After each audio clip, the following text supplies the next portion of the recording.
siz ham masalan iPhone ishlatasiz. To'g'rimi? Misol uchun Samsung ham o'zining преимуществолari bordir, to'g'rimi? iPhone ham o'zining преимуществолari bor. Qaysi biri zo'r, oddiy misol mana usta sifatida?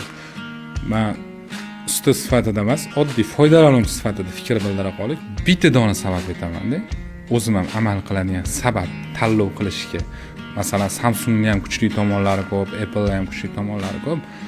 Lekin shaxsiy ma'lumotlarning xavfsizligi masalasida Apple'dagisi yo'q, aka.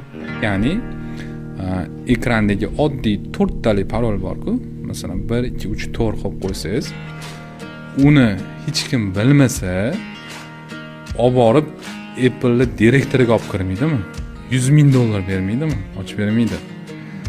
Lekin Samsungda masalan kodiga tushib qolsa yoki topib olsangiz, nimadir qilsangiz, programmistga olib borasiz, malikada ochib berishadi ichidagi hamma ma'lumotlarni. Demak, iPhone'ni ochib bo'lmaydi. iPhone'ni ochib bo'lmaydi. Hech kim ochib bera olmaydi.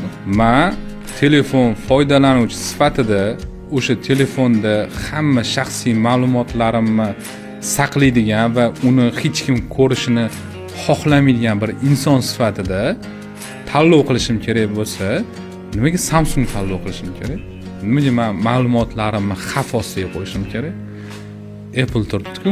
Xavfsiz. Xavfsiz-da, xotirjamsiz.